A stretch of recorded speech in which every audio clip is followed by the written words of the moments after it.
From our Main Street newsroom, this is 2 News Live at 3:30. Great to have you with us here on 2 News Live. I'm Brian Schnee, checking the date, making sure it is indeed Tuesday, July 21st. Yes, it is. Thanks for being with us. We have this live look here in the Beaver area.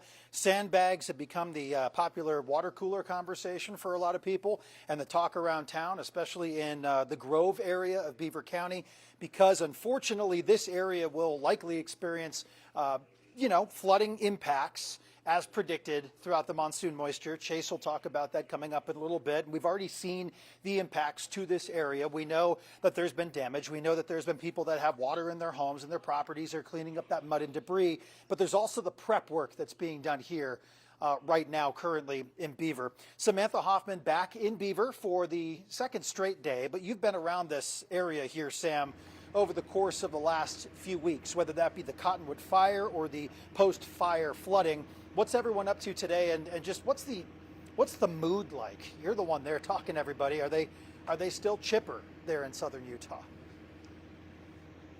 Yeah, there's a certain community here in Beaver where people are trying to be optimistic. They're being there for each other. A lot of people kind of are focusing on what they can control, which for a lot is volunteering here. But time and time again, when I talk to people, when it gets down to the damage, it's also often a very emotional thing that they do struggle talking about, whether it's their own home or others. Many homes now multiple feet deep in mud. I'm going to take a step out here and show you what this scene is like. Again, this is the latest volunteer site. A lot of people are sandbagging today.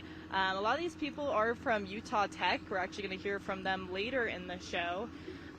But this new site is actually because the original site where the rodeo grounds were completely flooded. And I'm not sure if you're able to tell right now, but actually just a minute ago, it just started to drizzle here. So we're seeing lots of showers this week. The big unknown is whether or not one of these showers is going to be powerful enough to cause further damage. But today I did learn some new numbers. The mayor told me that we know at least 150 to 200 homes have been damaged. He also mentioned that Highway 153 past mile marker 8 on the east side is almost completely destroyed. It's going to take several years to bring that back. So there's a lot still unknown they're figuring out, but this rain is a big threat that's making people eager to start helping out. Live look in Beaver right now from I-15. That area was also experiencing the brunt of the floodwaters. And Sam, I was shaking my head when you said 150 to 200 estimated homes that were damaged, because the number from the fire is also 150-ish cabins and condos. So it's just, for this community, there is just so much destruction, whether it be fire or flood, and that can continue here. Have you heard anything else about kind of their other plans to try to mitigate, if you will? I know there's the water situation, but any other key updates for the folks in Beaver County right now that might just be waiting for the next rain and not for the right reasons? Exactly, and before I address that, you mentioned that 150. The mayor mentioned too that there's not much overlap there. So first we have this 150 burned in the fire, now 150, 200 in the flood. So people who thought they were spared of the fire, it's this really unfortunate new threat. The mayor said that they are focused on both short-term and long-term plans. He said that right now they're focused on safety, but they need to have this long-term thinking ahead. He said right now they are really focused on securing funding from state and federal sources. He said that'll be important to restore infrastructure.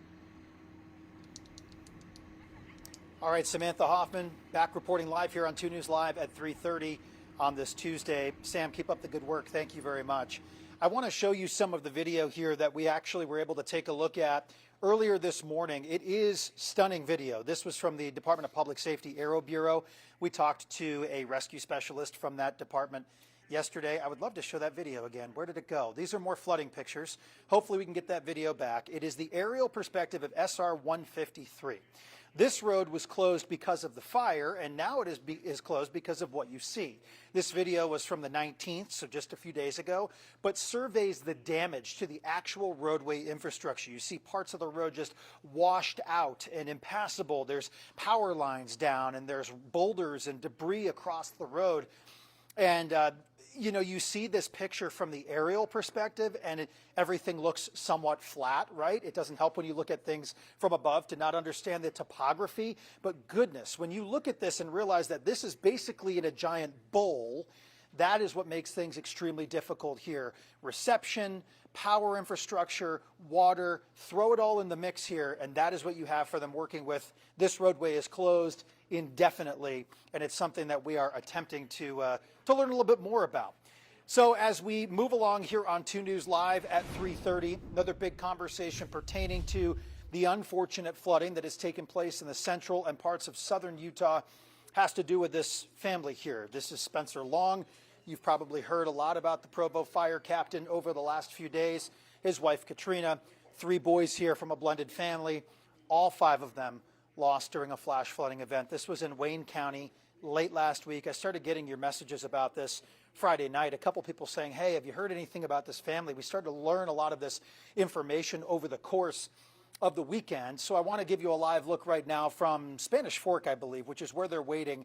Or this is in Provo. So let's keep this here. Provo, where outside one of the city buildings here, they have Captain Long's photo, his family photo, and a look at a growing memorial for the family. Again, this is 5 community members that lived in Juab County, that lived in the Mona area. And it's something that we are streaming right now. You can obviously watch that throughout the afternoon. There will be a news conference coming up at 4 o'clock with some of the Provo city leaders. They will talk a little bit about this. But really something that has always hit me personally is a procession for a fallen service member. And that's what you see on your screen right now. I believe this is live in Spanish Fork as they make their way to the Walker Funeral Center. So this is, I'm told by producer Avery, this is video from earlier today and not live, but you see them coming out of the medical examiner's office in Taylorsville. They made their way along I-15 down to Spanish Fork, which is where we saw that UDOT camera. So again, this procession was for Captain Spencer Long and his family, his wife Katrina, who had a successful business in her own right, of course, mom duties and you name it, and supporting anyone in the world of fire is a job in and of itself after talking to first responders over the years. So that is something we are watching on our social platforms right now. Jonathan is here as we enter the content center. I know we are taking a look in Spanish Fork right now, and this is more of that video where you see the procession coming in. I imagine this was just maybe delayed a few minutes. Is that right? Yeah, just delayed a few minutes. We've been kind of following UDOT cameras along the route here as kind of we just got a good look of that procession happen here. So as you mentioned, you know, taking each camera live as that heads into Spanish Fork here. We also on our right here on our YouTube page have this video to share.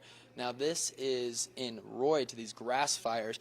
Now right now what you're seeing here is, well, you can hear too, if you can hear it, is loud popping from this home here. Now neighbors who nearby say that there was ammunition stored in this home, and when it got hot you could hear it kind of pop, pop, pop, pop, kind of like fireworks, a firework display almost. And so we have that here with a grass fire, and now continuing to monitor that grass fire, we have shared number of photos here on our gallery. Let's take a listen to that neighbor real quick that was in Roy.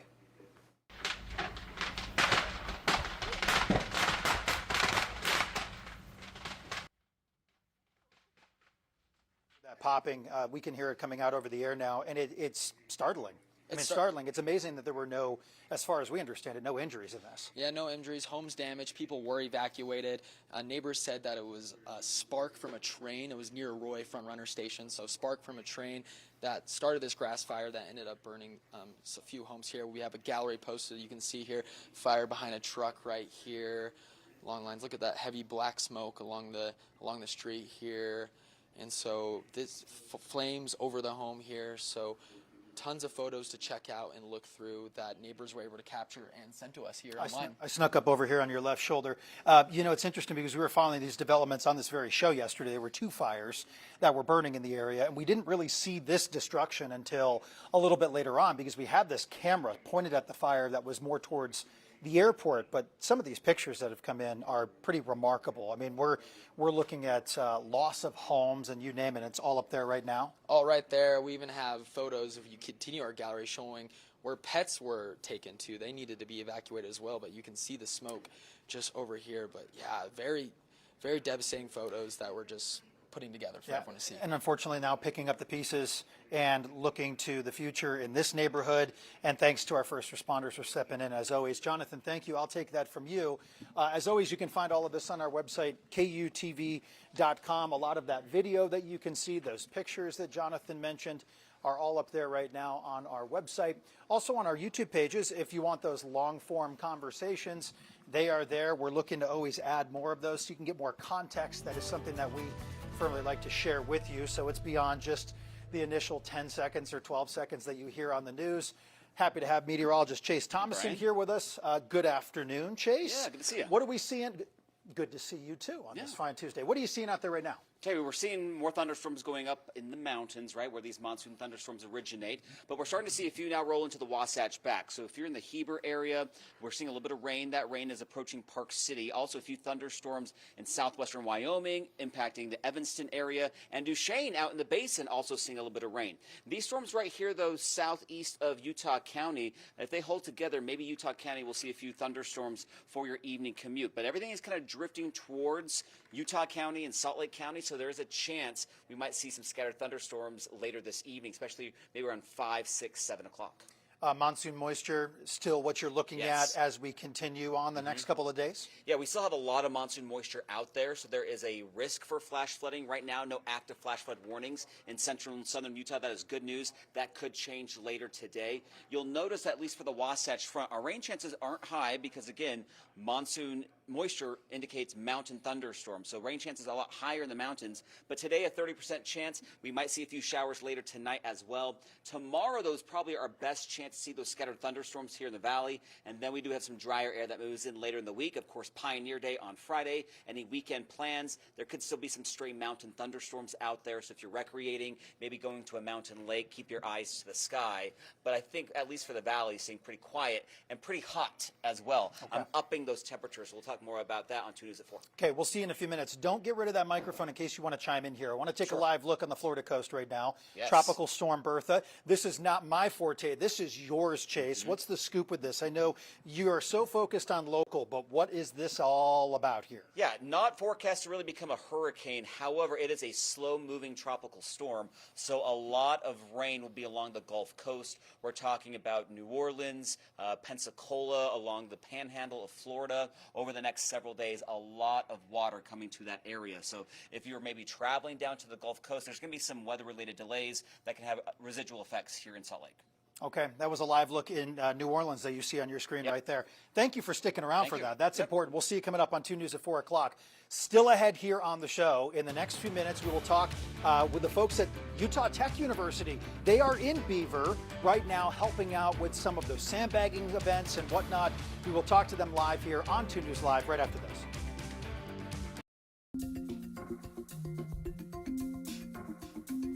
Welcome back. We are here on 2 News Live. We are listening to you. A lot of you are reacting to this very sad news from across the world, but with impacts here in Utah. This has to do with a fallen service member, ties to Southern Utah, specifically at Southern Utah University in Cedar City. It is First Lieutenant Tyler James Feehan, who was killed in action on July 17th, serving for the U.S. Army. Was killed during an enemy attack while serving our country in Jordan. A student currently at Southern Utah University. And for this, we are very, in the tough circumstances, happy to be able to have this conversation to reflect on a service member who gave the ultimate sacrifice here with SUU President Mindy Benson. President Benson, thanks for joining us for a few minutes. I'm sure the hearts are heavy, obviously. Can't put myself in your position or in the position of your students, but can you share a little bit more about what is going to be taking place on the campus here for one of your own that gave their life in the line of duty? Of course, and thank you for the opportunity to be about him and make sure that his legacy is never forgotten. We appreciate that opportunity. We will honor Tyler on our campus in the coming days and weeks and even a year from now. Right now, if you go out to our Carter Carillon Bell Tower, which is the icon on campus and where our students have their moment as they graduate, it has a big yellow ribbon around it and a Tyler's picture, and it symbolizes that we're thinking of him and the gold star that his family has had to earn through this terrible tragedy. It also plays the Army service hymn at noon, so we can all stop where we are and think about him and think about all the armed services and those who sacrifice. We will be honoring him. The Osmond Pioneer Legacy event is on our campus Thursday night, and we will be honoring he and his family with a moment of silence and a tribute during that event. And we plan to present Tyler's MBA degree posthumously to his family at commencement next spring to honor the work that he's done. He's earned that degree, and we feel like he and his family deserve to be honored and to have that moment.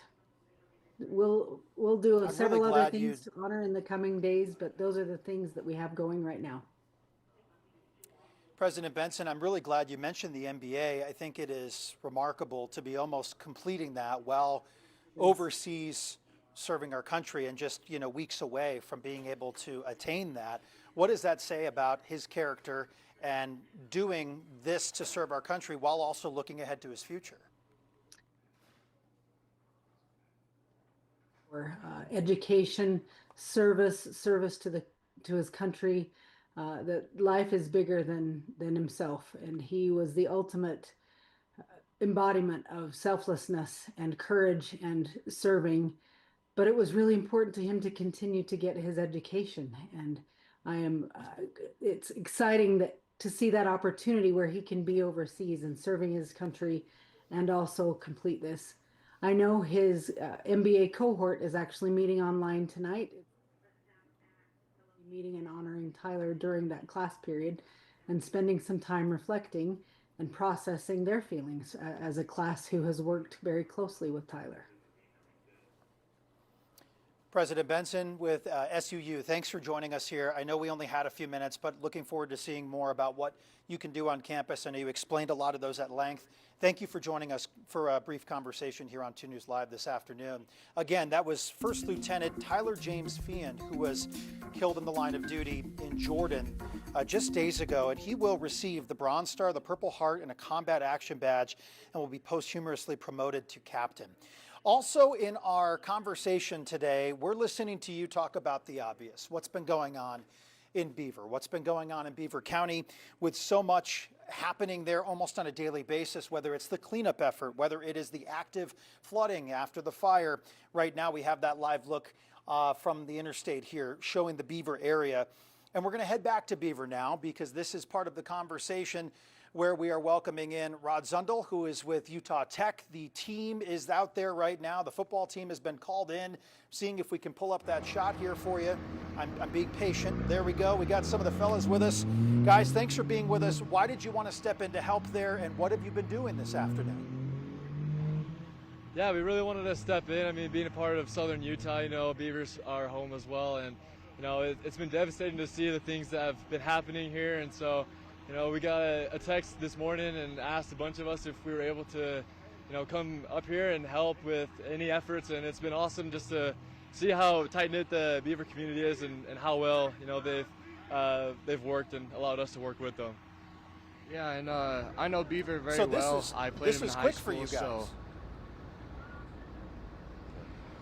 Yeah, yes, sir. Yeah, today ahead, we got fellas. the call, or just a message, and we just got a bus. I mean, Utah Tech, have done a great job of providing the services for us to get up here. So, yeah, last minute thing, but it's been awesome.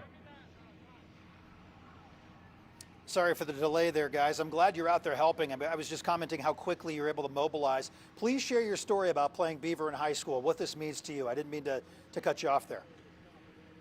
It's all good. Yeah, so I played Beaver in high school in all sports, so I know them pretty well. And when I heard about being able to come and help out here, I knew I should come help because there's a lot of people helping out my community right now as well with the Babylon fire.